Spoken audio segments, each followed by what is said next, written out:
Shri M Jayachandran, ഒരുപക്ഷെ ഇന്നത്തെ മനോരമ വാർത്ത താങ്കൾ കണ്ടിട്ടുണ്ടാകണം, വായിച്ചിട്ടുണ്ടാകണം. ഈ വാർത്ത വായിച്ച മലയാളികളൊക്കെ മറ്റു ചില വാർത്തകളുമായി ഈ വാർത്തയെ കൂട്ടിക്കെട്ടുകയും ചെയ്യുന്നുണ്ട്. അത് മറ്റൊന്നുമല്ല, CMRL കേസുമായി ബന്ധപ്പെട്ട് ടി വീണ വിജയനെതിരെ ഉയർന്ന ആരോപണങ്ങൾ, അത് ടി വീണ വിജയനെതിരെ കൊണ്ടുവന്ന ആരോപണങ്ങൾ, കേസുകളൊക്കെ CPM-ൻ്റേതാണ്, അത് മുഖ്യമന്ത്രിയെ ലക്ഷ്യം വെച്ചിട്ടുള്ളതാണ്, മുഖ്യമന്ത്രിക്കെതിരെ ആണെന്ന് വരുത്തി തീർക്കാൻ മനോരമ കൊണ്ടുപിടിച്ച ശ്രമങ്ങൾ നടത്തുന്നത് നമ്മൾ കണ്ടതാണ്. അവിടെയാണ് ഈ വാർത്തയെ കൂട്ടിക്കെട്ടി വായിക്കേണ്ടത്. ഈ വാർത്തയിൽ പ്രധാന പ്രതികൾ എന്ന് പറഞ്ഞ് 76% ഓഹരിയുള്ള നാഷണൽ ഹെറാൾഡ് കേസിൽ, നാഷണൽ ഹെറാൾഡ് കമ്പനിയുടെ യങ് ഇന്ത്യ കമ്പനിയിലെ 76% ഓഹരിയുള്ള രാഹുൽ ഗാന്ധിയും സോണിയാഗാന്ധിയും പ്രതികളല്ല, കോൺഗ്രസ്സുകാരാണ് പ്രതി എന്ന തരത്തിലേക്ക് വ്യാഖ്യാനം ചമയ്ക്കുകയാണ് മനോരമ ചെയ്യുന്നത്. എങ്ങനെ ഈ മനോരമയുടെ ഇരട്ടത്താപ്പിന് നമുക്ക് കാണാൻ കഴിയും, ശ്രീ എം ജയചന്ദ്രൻ? അതിൽ വേറെ ഒരു വ്യാഖ്യാനവും നമ്മൾ ചമയ്ക്കേണ്ടതില്ല. ഇക്കാര്യത്തിൽ AICCക്ക് എന്തെങ്കിലും റോളുണ്ടോ എന്നുള്ളത് മാത്രം ചിന്തിച്ചാൽ മതി സിജു. AICCക്ക് ഇക്കാര്യത്തിൽ യാതൊരു റോളും ഇല്ല. ഇതിൻ്റെ അകത്ത് ആകെ റോളുള്ളത് സോണിയാഗാന്ധി, രാജീവ് ഗാന്ധി, മോത്തിലാൽ വോറ, ഓസ്കാർ ഫെർണാണ്ടസ്, സുമൻ ദുബെ, സാം പിട്രോഡ, ഇത്രയും പേരേ ഉള്ളൂ. ആകെ ഉള്ള കക്ഷികൾ ഇത്രയും പേരാണ്. അതില് ഈ ഓസ്കാർ ഫെർണാണ്ടസും മോത്തിലാൽ വോറയും 2020 2021 മരിച്ചു കഴിഞ്ഞു. 76% താങ്കൾ പറഞ്ഞതുപോലെ തന്നെ ഇവരുടെ പക്കലാണുള്ളത്. സോണിയാഗാന്ധിയുടെയും രാഹുൽ ഗാന്ധിയുടെയും പക്കലാണുള്ളത്. മറ്റവരുടെ പക്കൽ സുമൻ ദുബെയുടെയും സാംപിട്രോയുടെയും ഡയറക്ടർമാരാണെങ്കിലും അവരുടെ പേരിൽ നമുക്കറിയാവുന്ന നേരത്തെ ഓഹരികൾ ഉണ്ടായിരുന്നില്ല. പക്ഷെ ഇവർ മരിച്ചതിന് ശേഷം, വോറയും ഓസ്കറും മരിച്ചതിന് ശേഷം അവർക്ക് ട്രാൻസ്ഫർ ചെയ്ത് കൊടുത്തിട്ടുണ്ടോ എന്നുള്ളത് വ്യക്തവുമല്ല. ഏതായാലും ഇത്രയും പേരാണ് ആകെ ഉള്ളത് ഈ ഇടപാടിലുള്ളത്. താങ്കൾ സൂചിപ്പിച്ചതുപോലെ ഒരു പ്രധാനപ്പെട്ട പ്രശ്നം എന്ന് പറഞ്ഞാൽ, ഇവരെ സോണിയാഗാന്ധിയെയും രാഹുൽ ഗാന്ധി 50 മണിക്കൂറാണല്ലോ 2023 ED ചോദ്യം ചെയ്തത്. അന്ന് ഇന്ത്യയിൽ ആദ്യമായി ഒരു രാഷ്ട്രീയ നേതാവ് ഇതിനെ എതിർത്ത് രംഗത്ത് വന്നത് കേരള മുഖ്യമന്ത്രി ശ്രീ പിണറായി വിജയനാണ്. പ്രതിപക്ഷ രാഷ്ട്രീയ കക്ഷി നേതാക്കളെ രാഷ്ട്രീയ പകപോക്കൽ നടത്തുകയാണ് ED ഇതിലൂടെ ചെയ്യുന്നത് എന്ന് പറഞ്ഞ ആള് ഇന്ത്യയിൽ ആദ്യമായി പറഞ്ഞത് പിണറായി വിജയനാണ്. കോൺഗ്രസ് നേതാക്കൾ പറയുന്നതിന് മുൻപ് തന്നെയാണ് അത് പറഞ്ഞത്. ആ ഒരു മാന്യതയും ഉത്തരവാദിത്വവും രാഷ്ട്രീയ ജാഗ്രതയും കാണിച്ച വ്യക്തിയാണ് മുഖ്യമന്ത്രി ശ്രീ പിണറായി വിജയൻ. എങ്കിലും അദ്ദേഹത്തിനെയും അദ്ദേഹത്തിന്റെ മകളെയും ഒരു ഇല്ലാക്കഥ, ഒരു നുണക്കഥ ഉണ്ടാക്കി മാസപ്പടി എന്ന ഒരു പദപ്രയോഗം തന്നെ ചാർത്തി കൊടുക്കുന്നത് മനോരമയാണല്ലോ 2023 ജൂൺ 9 1-ാം പേജിൽ പ്രസിദ്ധീകരിച്ച സ്റ്റോറിയിലൂടെ. ആ നുണക്കഥ ഇപ്പോഴും ആവർത്തിച്ചുകൊണ്ടേയിരിക്കുകയാണ്. എന്നിട്ടാണ് അതിനെല്ലാം ഈ പുതിയൊരു രൂപത്തിൽ ഈ കേസിനെ അവതരിപ്പിച്ചുകൊണ്ട് മനോരമ ഇന്ന് രംഗത്തെത്തുന്നത്. ഇതുകൊണ്ടൊന്നും ആരുടെയും കണ്ണട ചിരുട്ടാക്കാനൊന്നും കഴിയില്ല. ഒരു കാര്യം, ഇപ്പോ വലിയൊരു വെട്ടിപ്പാണ് ED ഇപ്പൊ പുറത്തു കൊണ്ടിരിക്കുന്നത് പ്രാഥമികമായി കണ്ടാൽ. കാരണം ഇന്ത്യയുടെ ലോക്സഭയുടെ പ്രതിപക്ഷ നേതാവും അദ്ദേഹത്തിന്റെ അമ്മയും രാജ്യസഭാംഗവുമായ സോണിയാഗാന്ധിയും ചേർന്ന് ഒരു തട്ടിപ്പ് സ്ഥാപനം ഉണ്ടാക്കി വളരെ വലിയ ലെഗസിയുള്ള നാഷണൽ ഹെറാൾഡ് എന്നുള്ള പത്രം 1938 ജവഹർലാൽ നെഹ്റു ആരംഭിച്ച പത്രം, അത് 2008 പൂട്ടുകയാണ്. അത് മാത്രമല്ല, നവജീവൻ എന്ന ഹിന്ദു പത്രമുണ്ട്, പിന്നെ ഒരു ഉറുദു പത്രമുണ്ട്, ക്വാമി ആവാസ് എന്ന് പറഞ്ഞ അതൊരു ഉറുദു പത്രവുമുണ്ട്.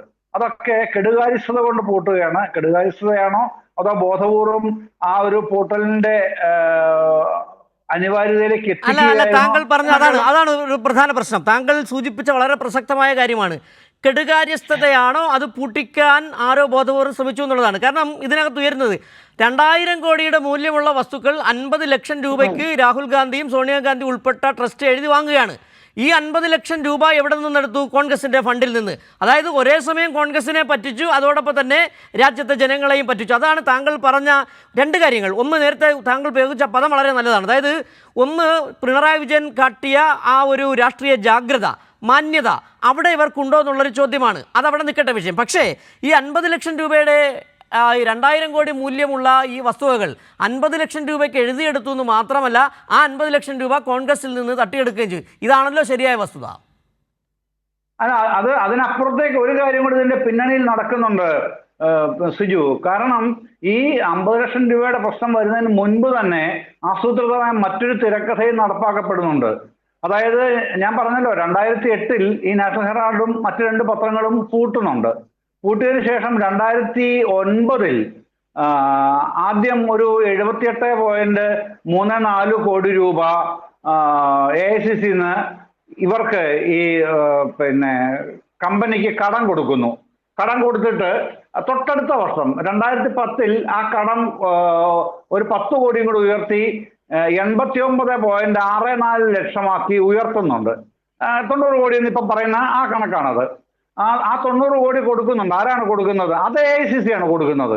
AICC ഈ 90 കോടി രൂപ പിന്നെ കൊടുത്ത് ഈ സ്ഥാപനം, നെഹ്റു സ്ഥാപിച്ച സ്ഥാപനം ഏറ്റെടുക്കുന്നു. എന്നിട്ട് 2010 ഡിസംബർ ആവുമ്പോഴേക്ക് രാഹുൽ ഗാന്ധിയെ ഡയറക്ടറായിട്ട് ഇൻകോർപ്പറേറ്റ് ചെയ്യുന്നു. 2011 ജനുവരി ആകുമ്പോഴത്തേക്ക് സോണിയാഗാന്ധിയെ അതിന് ഡയറക്ടറാക്കുന്നു. എന്നിട്ട് അവര് ആദ്യം നെഹ്റു ഇത് സ്ഥാപിക്കുമ്പോൾ 5000 ഓഹരി ഉടമകളാണ് സ്വാതന്ത്ര്യ സമര സേനാനികൾ. അത് പിന്നീട് പലരും അത് എണ്ണം കുറച്ചു വന്ന് പലർക്കായിട്ട് കൊടുത്ത് അവസാനം വരുമ്പോൾ 2011 ഇത് കൈമാറുമ്പോൾ 1057 ഓഹരി ഉടമകളാണ് ഉണ്ടായിരുന്നത്. ആ ഓഹരി ഉടമകളിൽ നിന്നാണ് യങ് ഇന്ത്യ എന്ന് പറഞ്ഞ യങ് ഇന്ത്യ ലിമിറ്റഡ് എന്ന് പറഞ്ഞൊരു കമ്പനിയിലേക്ക്, പുതിയ കമ്പനിയിലേക്ക് ഇത് മാറ്റുന്നത്. ഈ നാഷണൽ ഹെറാൾഡ് പത്രം മാറ്റുന്നത്. അപ്പം പ്രധാനപ്പെട്ട പ്രശ്നം, സുബ്രഹ്മണ്യ സ്വാമിയാണ് 2012 കേസ് കൊടുക്കുന്നത്.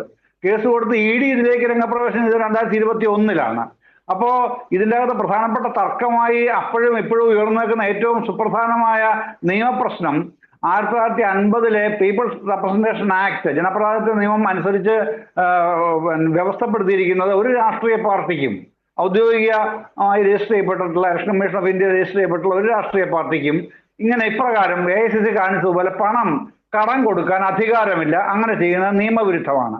അതിനാണ് ED കയറി പിടിക്കുന്നതും. അതാണ് വലിയ കേസായിട്ട് മുമ്പോട്ട് വരുന്നതും. വലിയ 2000 കോടി എന്നൊക്കെയുള്ള പ്രാഥമികമായ കണക്കെടുപ്പ് മാത്രമാണ്. ഏതാണ്ട് 5000 കോടിക്ക് മേൽ വരും നാഷണൽ ഹെറാൾഡിന്റെ വിവിധ പ്രദേശങ്ങളിലെ, വിവിധ സംസ്ഥാനങ്ങളിലെയും പ്രധാനപ്പെട്ട നഗരങ്ങളിലേക്ക് ആസ്തിയെന്നാണ് കാണുന്നത്. അപ്പൊ അത്രയും കോടി കൈക്കലാക്കാൻ വേണ്ടി AICC ആദ്യം 90 കോടി രൂപ കടമായി കൊടുക്കുന്നു. എന്നിട്ട് ആദ്യം നാഷണൽ ഹെറാൾഡ് കമ്പനിക്ക് കടം കൊടുത്തത് പിന്നെ ആ കമ്പനി തന്നെ ഇല്ലാതാക്കിക്കൊണ്ട് യങ് ഇന്ത്യ ലിമിറ്റഡ് എന്ന കമ്പനിയിലേക്ക് അത് മാറ്റുന്നു, ലയിപ്പിക്കുന്നു. ഓഹരി ഉടമകളെ ഉൾപ്പെടെ, അവരുടെ ഓഹരി ഉടമസ്ഥ ഉൾപ്പെടെ ലയിപ്പിക്കുന്നു. അതിന് 50 ലക്ഷം രൂപ വേറെ ചെലവാക്കുന്നു. അതാണ് താങ്കൾ ആദ്യം പറഞ്ഞ 50 ലക്ഷം രൂപ. അപ്പൊ ആ തരത്തിലാണ് വന്നത്. അപ്പൊ എന്താണ് സംഭവിക്കുന്നത്? ഇപ്പോ 611 പ്ലസ് 90 കോടി, ഏതാണ്ട് 700 മുകളിലുണ്ട്. 700 ചില്ലുവാനം കോടിയാണല്ലോ വരുന്നത്. അപ്പോ അത്രയും കോടി രൂപയുടെ തട്ടിപ്പാണ് ഈ കേസിൽ നടത്തിയിരിക്കുന്നത്. അതാണ് ED ഇപ്പോൾ നോട്ടീസ് പതിച്ചിരിക്കുന്നത്. ഈ പറഞ്ഞ പിന്നെ ഹെറാൾഡ് ഹൗസിൽ ഉൾപ്പെടെ നോട്ടീസ് പതിപ്പിച്ചിരിക്കുകയാണ് അവിടെ. അത് എത്ര വലിയ നാണക്കേടാണ് ആ പാർട്ടിക്ക് വരുത്തി വെച്ചിരിക്കുന്നത് എന്നുള്ളതിനെ സംബന്ധിച്ച് ഒരാൾക്കും ഒരു ചർച്ച പോലും ഇല്ല. ഇത് കോൺഗ്രസ് കടം വാങ്ങിയെന്ന് മനോരമ പറയുമ്പോൾ AICC-യിൽ അത്ര ഒരു തീരുമാനമില്ല, ചർച്ച പോലും ഇല്ല. അതാണ് അതിന്റെ വസ്തുത. ആ വസ്തുത നിലനിൽക്കുകയാണ്. ഈ 2 പേര് മാത്രമാണ് ഇപ്പോ ഇതിന്റെ സർവാധികാരികളായിട്ടുള്ളത്. അതായത് സോണിയാഗാന്ധിയും മകൻ രാഹുൽ ഗാന്ധിയും. അവർ 2 പേരും മാത്രമാണ് ഈ കേസിലെ പ്രതികളായിട്ട്, ഇപ്പോ മുഖ്യ പ്രതികളായിട്ട് വരുന്നതും. ഇപ്പോ അവരുടെ പക്കലുള്ള ആസ്തികളാണ് ED പിടിച്ചെടുക്കുന്ന നില ഉണ്ടാവുന്നതും. അതാണ് അതിന്റെ വസ്തുത. CM ജയചന്ദ്രൻ, ഒരുപക്ഷെ താങ്കൾ നേരത്തെ സൂചിപ്പിച്ചതുപോലെ ഈ കേസുമായി ബന്ധപ്പെട്ട അതിൻ്റെ ചരിത്രം പരിശോധിച്ചാൽ സുബ്രഹ്മണ്യം സ്വാമി കൊടുത്ത കേസ്, പക്ഷേ 3 തരത്തിൽ ഇവിടെ തട്ടിപ്പ് നടന്നത്. ഒന്ന്, ഇത്തരത്തിലുള്ള വാണിജ്യ ഇടപാടുകൾ നടത്താൻ പണം കടം കൊടുക്കാൻ ഒരു രാഷ്ട്രീയ പാർട്ടിക്ക് കഴിയില്ല. ഒന്നാമത്തെ തെറ്റ് കോൺഗ്രസ് ചെയ്തത്. രണ്ടാമത്, ആ പണം മാറ്റിമറിക്കാൻ വേണ്ടിയിട്ട് യങ് ഇന്ത്യ എന്ന് പറയുന്ന ഒരു കമ്പനി രൂപീകരിക്കുന്നത്. ആ രൂപീകരിച്ചത് ആര്? സോണിയാഗാന്ധിയും രാഹുൽ ഗാന്ധിയും അടങ്ങുന്ന ട്രസ്റ്റ്. അവിടെ രൂപീകരിച്ചു എന്ന് പറയുന്നത് രണ്ടാമത്തെ തെറ്റ്. മൂന്നാമത്തെ തെറ്റ്, ഇവർ വസ്തുക്കൾ പലർക്കും വിൽക്കുന്നു എന്നുള്ളത് മൂന്നാമത്തെ തെറ്റ്. ഇതിനെല്ലാം കുട പിടിക്കുന്നത് കോൺഗ്രസ്. ആ 90 കോടി, താങ്കൾ പറഞ്ഞ 90 കോടിയുടെ കണക്ക് ഇപ്പോൾ ഇതിൻ്റെ ഇടയ്ക്കൊന്ന് പരാമർശിക്കേണ്ട ഒരു കാര്യമുണ്ട്. ഈ 90 കോടി കടം കൊടുത്ത കോൺഗ്രസ്സാണ് ഇവിടെ വയനാട്ടിലെ DCC ട്രഷറായി NM വിജയൻ്റെ കുടുംബത്തിന് വേണ്ടി, ആ കുടുംബത്തിന് കടബാധ്യത വരുത്തി വെച്ചതിൻ്റെ പേരിൽ 2.49 കോടി രൂപയ്ക്ക് ബാധ്യതയുള്ള ആ കുടുംബത്തിന് പണം കൊടുക്കാൻ കഴിയാത്ത കോൺഗ്രസിനെ നമ്മൾ കാണുന്നുണ്ട്. അതൊരു വിഷയമാണ്, അതിലേക്ക് വീണ്ടും തിരികെ വരാം. ചുരുക്കത്തിൽ താങ്കൾ പറഞ്ഞ പോലെ നാണക്കേടുണ്ടല്ലോ, കോൺഗ്രസ് എന്ന് പറയുന്ന പാർട്ടിക്ക് ഉള്ള നാണക്കേട്. അവർക്ക് രാഹുൽ ഗാന്ധിയും സോണിയാഗാന്ധിയും അല്ലാതെ നേതാവില്ല എന്ന് പറഞ്ഞുകൊണ്ടിരിക്കുമ്പോഴും അവർ ചെന്നുപെട്ട ഒരു പ്രതിയാക്കപ്പെട്ട കേസിൽ ഇങ്ങനെ ഒരു നോട്ടീസ് പതിക്കുമ്പോൾ, ആ നോട്ടീസ് പതിച്ചത് കോൺഗ്രസ് പാർട്ടിയുടെ ആ 150 വർഷം പഴക്കമുള്ള ആ കോൺഗ്രസ് പാർട്ടിയുടെ മുഖത്ത് തന്നെയാണ്. മറുപടി ഉണ്ടോ ഇവിടുത്തെ കോൺഗ്രസ് നേതാക്കൾക്ക്? അതിലേറെ കൗതുകരമായ കാര്യമാണ് ഇന്ന് മനോരമയെ പോലെയുള്ള മാധ്യമങ്ങൾ വെള്ളപൂശുന്നത്. നേരെ മറിച്ച് ഇത് CPM-ൻ്റെയോ ദേശാഭിമാനിയുടെ പേരിലായിരുന്നെങ്കിൽ എന്തായിരുന്നിരിക്കും ഈ കോലാഹലം? എന്തൊക്കെയാണ് ദിവസങ്ങളോളം എഴുതി പിടിപ്പിക്കാൻ കഴിയുക? ചർച്ചകൾ രാവിലെ തുടങ്ങി രാത്രി വരെ ആകുമായിരുന്നു. ഇവിടെ കോൺഗ്രസ് ആയതുകൊണ്ട് പ്രശ്നമില്ല. എന്തൊരു ഇരട്ടത്താപ്പ്, എന്തൊരു വെള്ളപൂശൽ! അല്ല, ഇത് മാത്രമല്ല, ഇനിയുണ്ട് ഇതിൻ്റെ അകത്തെ ഈ നിഗൂഢതകൾ വേറെയുമുണ്ട് സിജു. അതെന്താണെന്ന് പറയാം. ഈ അസോസിയേറ്റഡ് ജേർണൽസ് ലിമിറ്റഡ് AJL എന്നതാണ് മാതൃ കമ്പനി. ആ കമ്പനിയാണ് നെഹ്റു ഉണ്ടാക്കിയത്. ആ AJL എന്ന് പറഞ്ഞ സ്ഥാപനത്തിന്റെ കീഴിൽ പ്രവർത്തിച്ച നാഷണൽ ഹെറാൾഡും പിന്നെ ഉറുദു പത്രവും ഹിന്ദി പത്രവുമാണ് 2008 പ്രവർത്തനം അവസാനിപ്പിക്കേണ്ടി വരുന്നത്. അപ്പോഴാണ് AICC പിന്നെ 90 കോടി രൂപ കൊടുത്ത് സഹായിക്കുന്നത്. ഇവർക്ക് അപ്പോൾ പ്രാഥമികമായ കണക്കെടുപ്പിൽ, അപ്പോഴും ഇപ്പോഴും പ്രാഥമികമായ പറയുന്ന കണക്കെടുപ്പിന്റെ തുകയാണ് 2000 കോടി രൂപ. ഈ 2000 കോടി രൂപ ആസ്തിയുള്ളൊരു പ്രസ്ഥാനത്തിന് പ്രധാനപ്പെട്ട ചോദ്യം അവിടെയാണ് വരുന്നത്. ഇത്രയും ആസ്തിയുള്ള 2000 കോടി രൂപ ആസ്തിയുള്ള പ്രസ്ഥാനത്തിന് എന്തുകൊണ്ട് ഏതെങ്കിലും നിസ്സാരമായ ആസ്തി വിറ്റിട്ട് ഈ 90 കോടി രൂപയും വേണമെങ്കിൽ പലിശയും ഉൾപ്പെടെ AICCക്ക് മടക്കി കൊടുത്ത് ബാധ്യത തീർത്ത് മാതൃ കമ്പനി നിലനിർത്താമായിരുന്നല്ലോ. പക്ഷെ അത് ചെയ്യുന്നതിന് പകരം അത് ചെയ്യാതെ ഇവർക്ക് കടം വീട്ടാൻ മാർഗമില്ല എന്ന കൃത്രിമമായ രേഖകളിലൂടെ വരുത്തി തീർത്ത് പുതിയൊരു കമ്പനി ഉണ്ടാക്കുന്നു. അതാണ് യങ് ഇന്ത്യ ലിമിറ്റഡ് എന്ന് പറയുന്ന YIL. അതാണ് രാഹുൽ ഗാന്ധി ഉണ്ടാക്കുന്നത്. സോണിയാഗാന്ധിയെ പിന്നീട് ഡയറക്ടറായി ചേർക്കുന്നതും ഒക്കെ ഞാൻ ആദ്യം പറഞ്ഞ ആ സംഗതിയാണ്. എന്നിട്ടാണ് അവർക്കിത് മൊത്തം എഴുതി കൊടുക്കുകയാണ്. ഈ 1057 ഓഹരി ഉടമകളും അവരുടെ ഓഹരി അവകാശം കൂടെ ഈ യങ് ഇന്ത്യ ലിമിറ്റഡിന് എഴുതി കൊടുക്കുന്നു. മൊത്തം ആസ്തികൾ ഉൾപ്പെടെ എഴുതി കൊടുക്കുന്നു. അപ്പൊ 50 ലക്ഷം രൂപ അതിന്റെ ഒരു ടോക്കൺ ഫീസായിട്ട് യങ് ഇന്ത്യ ലിമിറ്റഡ് കൊടുക്കുന്നു. അതെന്തിനാണ്? ഇവർക്ക് ഇത്രയും ഈ 2000 കോടി രൂപയുടെ ആസ്തിയുള്ള കമ്പനിക്ക് ആ ബാധ്യത തീർക്കാനായി ചെറിയൊരു കഷ്ണം ഭൂമി വിറ്റാൽ കിട്ടുമല്ലോ. പിന്നെ ഈ പറയുന്ന 90 കോടി രൂപയും അതിന്റെ പലിശ എന്ന് പറയുന്നത്. എന്തിനാണ് അത് ചെയ്യാതെ സോണിയാഗാന്ധിയുടെയും രാഹുൽ ഗാന്ധിയുടെയും പേരിലേക്ക് പുതിയൊരു ട്രസ്റ്റ് ഉണ്ടാക്കിയിട്ട് അവർക്ക് ഇത് പതിച്ചു കൊടുക്കാൻ തീരുമാനിച്ചത് എന്നുള്ളതിലാണ്. അവിടെയാണ് കള്ളത്തരം. അവിടെയാണ് വലിയ കോൺഗ്രസ് എന്ന പാർട്ടിയെ ഉപയോഗിച്ച് തങ്ങളുടെ വ്യക്തിപരമായ ലാഭത്തിന് വേണ്ടി പിന്നെ ആ കോൺഗ്രസിന്റെ മറവിൽ ഇത്തരത്തിൽ വലിയ ഒരു അഴിമതി എന്ന് തന്നെ വ്യക്തമായി പറയാവുന്ന, അങ്ങനെ തന്നെ നിർവചിക്കാവുന്ന ഒരു പരിപാടിക്ക് ഈ അമ്മയും മകനും കൂട്ടുനിന്നിട്ടുള്ളത്. അതാണിപ്പോ കയ്യോടെ പിടിക്കപ്പെട്ടിട്ടുള്ളത്. ഇപ്പോ പിന്നെ ED നോട്ടീസും പതിപ്പിച്ചിട്ടുണ്ടല്ലോ കണ്ടുകെട്ടലിന്. ഇതാണ് അതിന്റെ ഏറ്റവും ലേറ്റസ്റ്റ് ആയിട്ട് ആ ഈ EDയുടെ പിന്നെ കണ്ടുകെട്ടൽ നോട്ടീസിന്റെ പിന്നിലുള്ള യഥാർത്ഥ വസ്തുതകളെ കുറിച്ച് നമുക്ക് പറയാൻ കഴിയുന്ന വസ്തുതാപരമായ യാഥാർത്ഥ്യം ഇതാണ്. എം ജയചന്ദ്രൻ, ഒരുപക്ഷെ നമുക്ക് അല്പം കൂടി ലളിതമായി പറഞ്ഞു കഴിഞ്ഞാൽ കോൺഗ്രസ് പാർട്ടിയിൽ തീരുമാനമെടുക്കുന്നതാണ് ആരാണ്? നെഹ്റു കുടുംബമാണ്.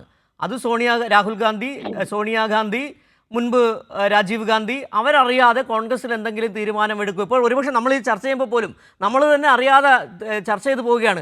കോൺഗ്രസ് എടുത്ത തീരുമാനം, കോൺഗ്രസ് അവർക്ക് ആനുകൂല്യങ്ങൾ ചെയ്തു കൊടുത്ത് തീരുമാനിച്ചത് അവർ തന്നെയാണ് തട്ടിപ്പ് നടത്തിയത്. താങ്കൾ പറഞ്ഞ 90 കോടി രൂപ വേണമെങ്കിൽ മടക്കി കൊടുത്തുകൊണ്ട് തിരികെ എഴുതി വാങ്ങിക്കാമായിരുന്നു. പക്ഷേ എഴുതി വാങ്ങിക്കുന്നില്ല. കാരണം എന്താണ്? അവർ തന്നെ തീരുമാനമെടുത്തു. ഒരുപക്ഷെ പണ്ടൊരു സിനിമയുണ്ട്, 6-ാം തമ്പുരാൻ, മോഹൻലാലിൻ്റെ സിനിമയിൽ. അത് ഞാനും അപ്പനും ഇവിടെ സുഭദ്രാമ ഉൾപ്പെട്ട ട്രസ്റ്റ് എന്ന് പറയുന്ന പോലെ ആ ട്രസ്റ്റ് എഴുതി തീരുമാനിക്കുന്നു, ആ ട്രസ്റ്റ് എഴുതിയെടുക്കുന്നു, കൊടുക്കുന്നു, വാങ്ങിക്കുന്നു. ഇതാണല്ലോ ശരിക്കും നടന്നത്. വളരെ ലളിതമായി പറഞ്ഞു കഴിഞ്ഞാൽ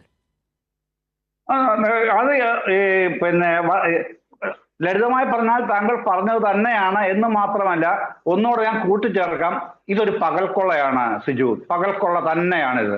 അക്കാര്യത്തിൽ യാതൊരു സംശയവും വേണ്ട. ഇവരിത് കൈക്കലാക്കുകയായിരുന്നു. കൈക്കലാക്കുന്നത് എങ്ങനെയാണ്? പറ്റിച്ചെടുക്കുകയാണ്. വലിയ അതിഭയങ്കരമായ വലിയ സമ്പത്ത്, ആസ്തിയുള്ള ഒരു സ്ഥാപനം, വലിയ ലെഗസിയുള്ള, വലിയ പൈതൃകമുള്ള നാഷണൽ ഹെറാൾഡിന്റെ വസ്തു ഇത്രയും നിസ്സാര തുക കൊടുത്ത് പറ്റിച്ചെടുത്ത് കൈവശം വെച്ച് അനുഭവിച്ചു വരുന്ന ആ ഒരു നിലയാണല്ലോ അവർ സ്വീകരിച്ചത്. അതാണല്ലോ റെഡ് ഹാൻഡ് പിടിക്കപ്പെട്ടത്. അത് ആ സംഭവം നടക്കുന്നത് ഇന്ത്യയിലാണ്, ചെയ്യുന്നത് കോൺഗ്രസ് പാർട്ടിയുടെ പരമോന്നതരാണ്. അവരിപ്പോഴും ഒരു കുഴപ്പവും ഇല്ലാതെ വിലസുകയാണ്. എന്നിട്ടോ ഇത് മാത്രമല്ല, നമ്മൾ ഞാൻ പറഞ്ഞല്ലോ 2012 സുബ്രഹ്മണ്യൻ സ്വാമി കേസ് കൊടുക്കുന്നതെങ്കിലും ഇത് പിന്നെ നരേന്ദ്രമോദി അധികാരത്തിൽ വരുന്നതോടുകൂടിയാണ് അതിന്റെ ആക്കം കൂടുന്നത്, ഈ കേസിന്റെ നിലയിലേക്ക് പോകുന്നത്.